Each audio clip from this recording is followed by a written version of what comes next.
As we've discussed today, there's absolutely been no shortage in the news as we lead up to this Christmas holiday season.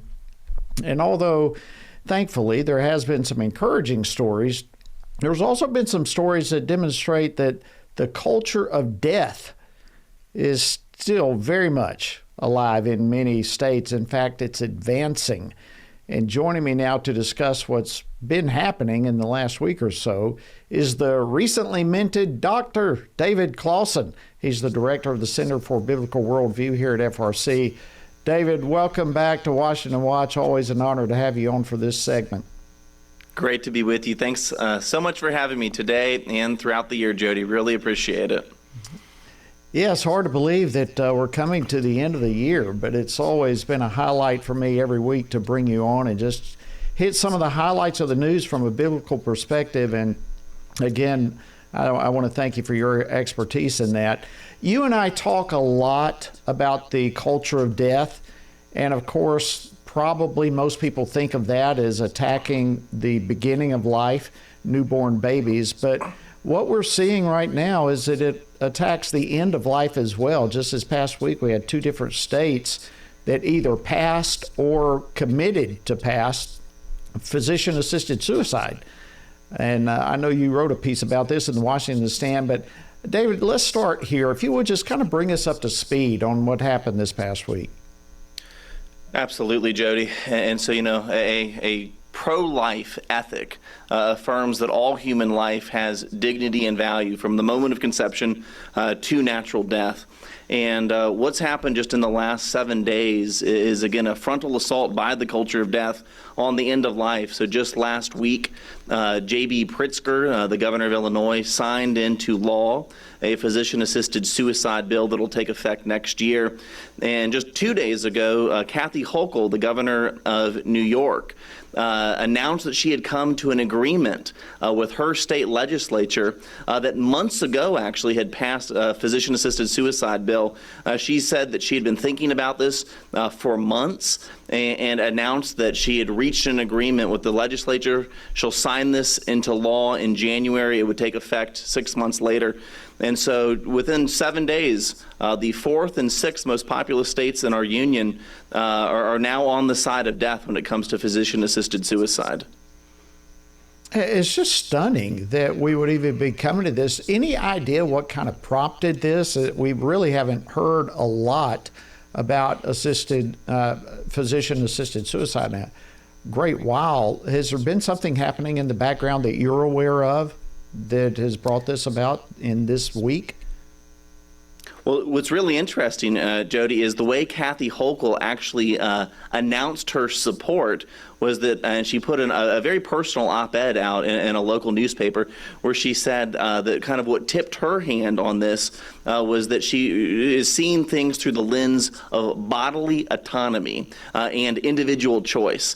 And so it's really interesting, Jody, and in fact, this is the logical outworking of the logic of bodily autonomy, because if you're really in favor of full and complete bodily autonomy, this is actually where you logically are going to end up. And so I think Kathy Hochul, in a sense, at her press conference and in that op-ed she put out Wednesday morning, kind of tipped her hand where this was coming from, as kind of the far left has really solidified their opinion and their attack on abortion and the beginning of life. I think we're going to see this more and more in the years to come. And we need to be prepared to talk about why, as Christians, this is problematic, why this is an assault on the image of God.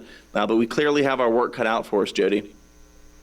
Yeah, we really do. You know, it's interesting to me, too, that both of these governors, Hochul and Pritzker, both seem to go to great lengths to try to explain the supposed safeguards that are in these various pieces of legislation. It's hard to imagine safeguards, really, when we're talking about killing people.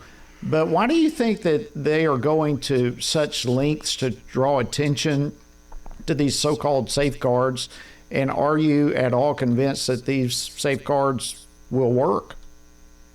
Yeah, Jody, first of all, you're absolutely right. In her press conference and in the official press release, half the page is Kathy Hochul making sure that people understand that there's all these safeguards, that physician-assisted suicide in New York, it's only for those with a terminal diagnosis with 6 months left to live.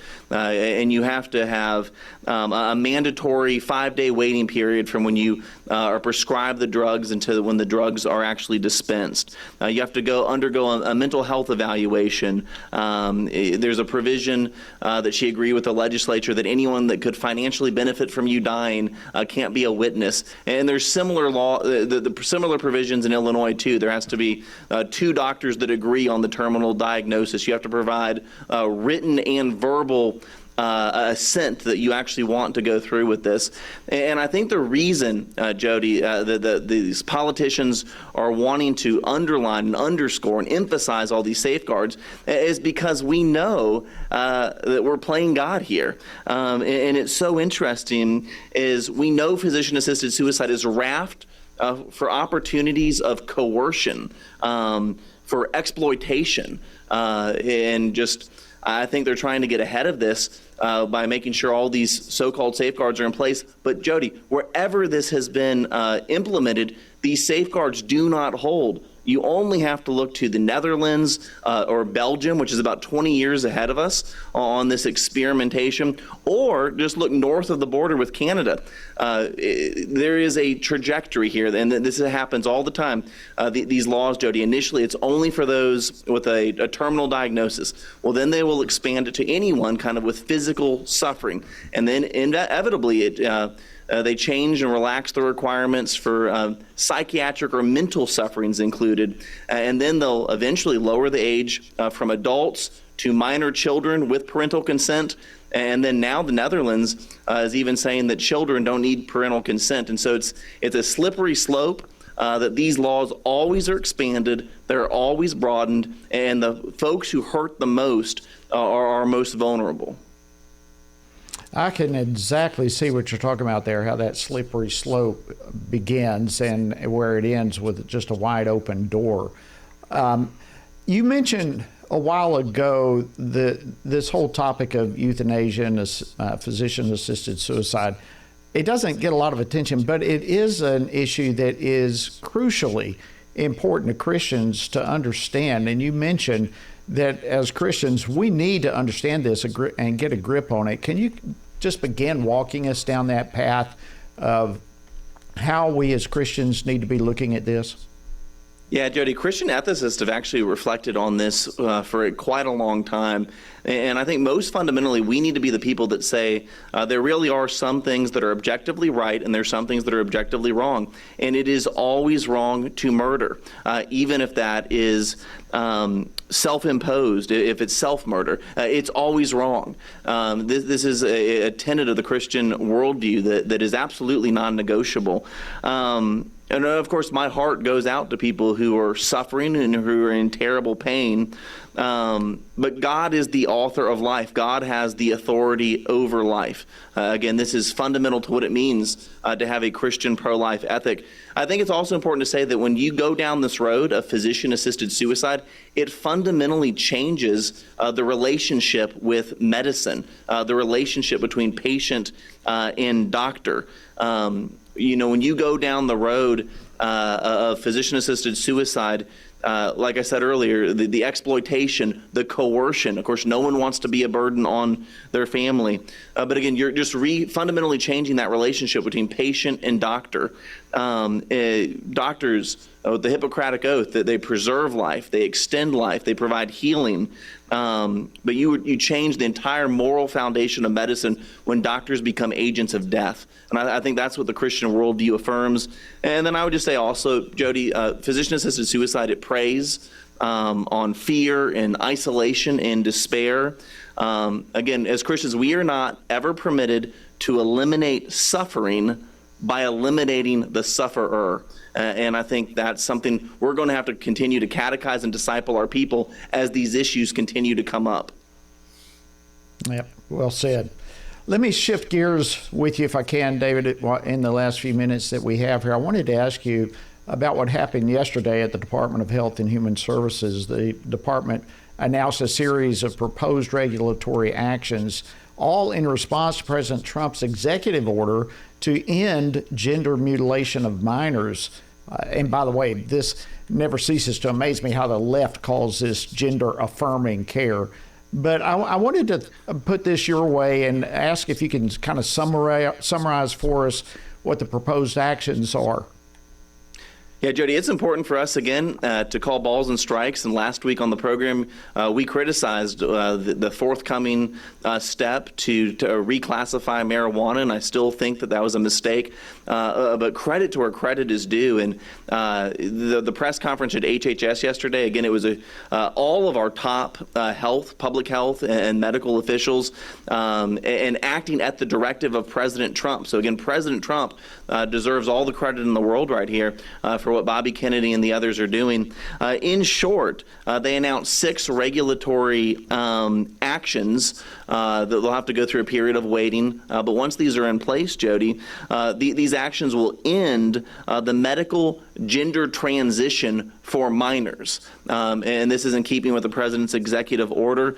I think probably most important, this got a lot of headlines in major media, is that hospitals cannot perform these procedures on minors, Jody, if they want to remain in Medicaid and Medicare, which of course that covers almost every hospital and hospital system in the entire country. And so what this would mean is it would functionally prohibit all of these hospitals from providing cross-sex or puberty blockers, cross-sex hormones, or any of these surgeries. It also, I'll mention 2 other things, Jody, that I think are really important. Bobby Kennedy, he's signed a standard of care that says that puberty blockers, cross-sex hormones, any of these surgeries, they fail to meet professionally recognized standards of care. Again, just very clear language there. By the way, this would allow HHS to deem any hospital that goes against this, they could deem them being non-compliant, and I think that's important.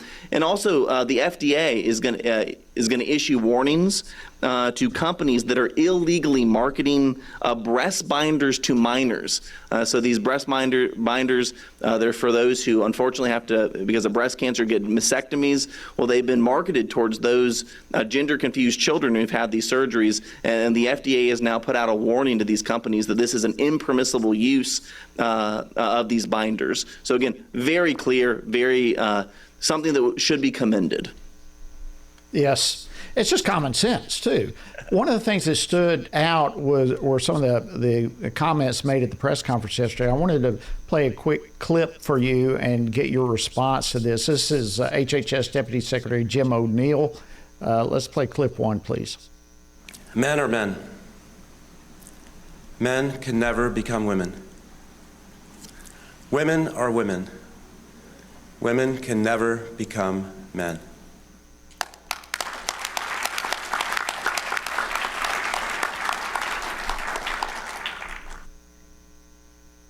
Less than a minute. Why is this such an important statement? Yeah, Jody, sometimes I wonder if my grandfather were alive today, he died in 2006, World War II veteran, if he heard a statement like that or even heard the President of the United States having to declare that there were 2 sexes, he would wonder what planet he was on. But it's important for us, Jody, to reiterate these fundamental truths because for the last several years they have been confused. And when there's so much moral confusion, when up is down and down is up, it's important to reiterate. This is good theology, it's good philosophy, it's good biology. And it's important, after what we went through for 4 years under the Biden administration, to reaffirm basic common sense. So again, hats off and credit to all those who were part of this yesterday. Yeah, absolutely. And I think not only our grandparents, our parents as well, and many of us living right now can't imagine what planet some people are on. Thank you so much, Dr. David Closson, Director of the Center for Biblical Worldview here at FRC. Always an honor to have you on the program, and Merry Christmas to you and your dear family.